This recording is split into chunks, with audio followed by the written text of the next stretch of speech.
Hey guys, this is Inferno Bird here, and I'm going to show you how to put on a kit for your bike that turns into a motorized bicycle. Here I have the Skyhawk. It's a 66cc. Also, like, it's known as an 80cc as well, but they're one and the same, I think, is what I'm told.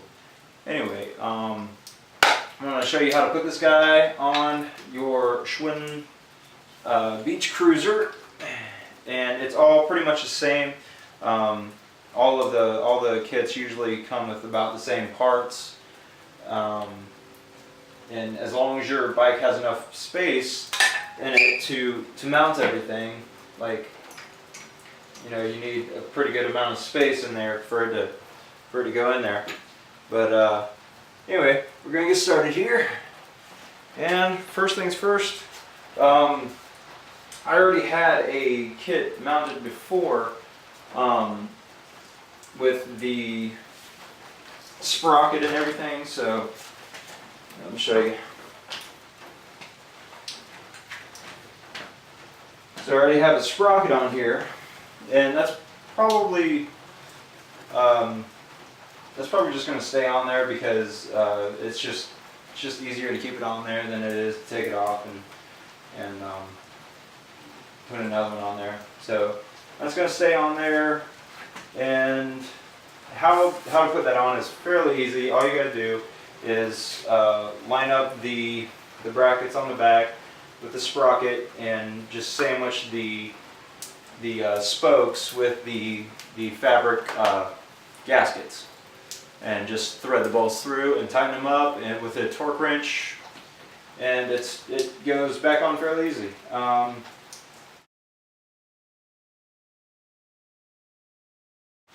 So first things first, I think I'm going to mount my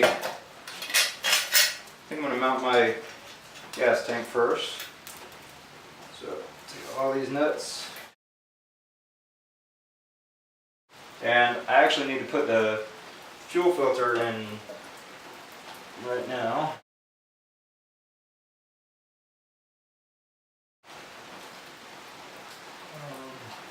Right here.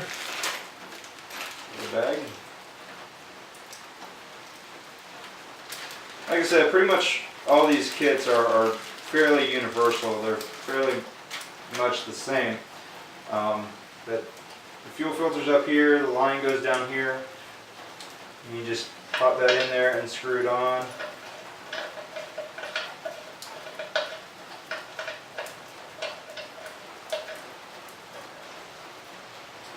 Goes in just like that. Now you can turn the line off and on, off and on. There we go. And before you mount it on there, you might want to blow out the tank. Make sure there's nothing inside there. So I'm probably going to take this back off and go from that end.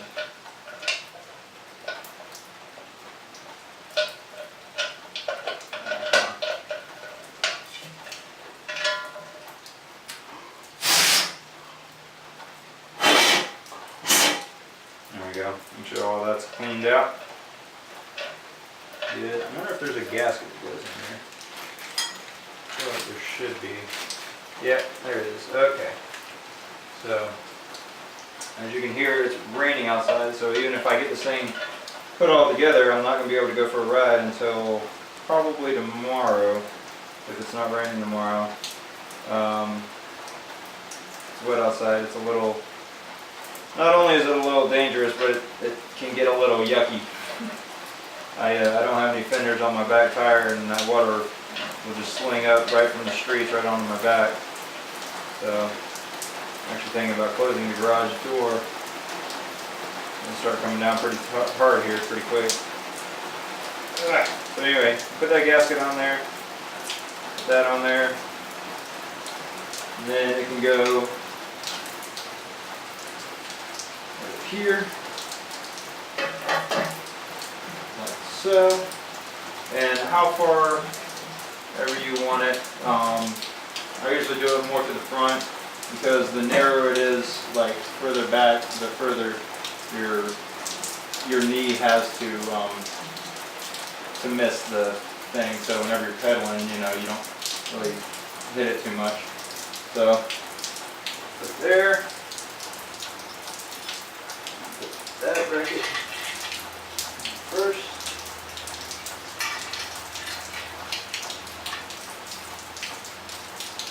And the flat washer and the lock washer. And the nut.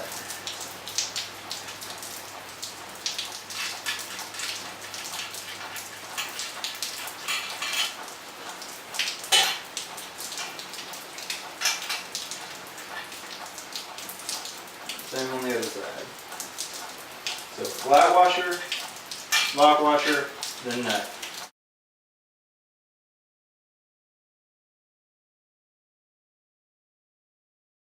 And there's going to be a lot of vibration, guys, whenever you're riding these things. So you want to make sure and to tighten it up as much as you can.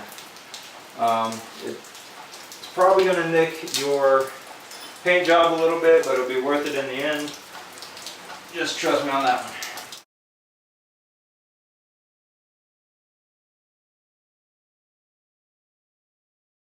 Tighten them up by hand first, and then grab a wrench. Tighten them down really tight.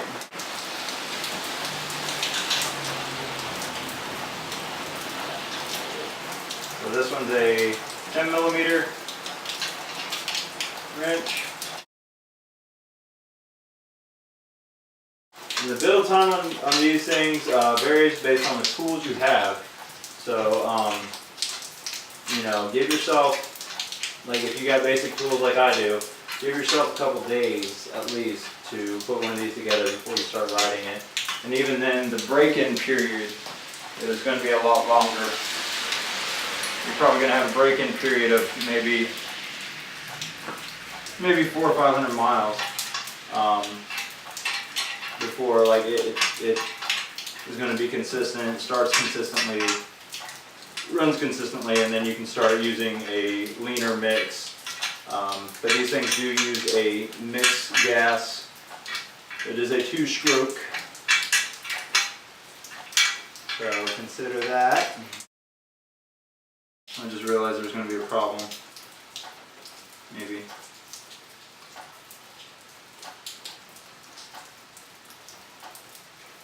Yeah, there's going to be a problem. This is not going to... See, there's little things that you realize after you put stuff on there, like the fuel.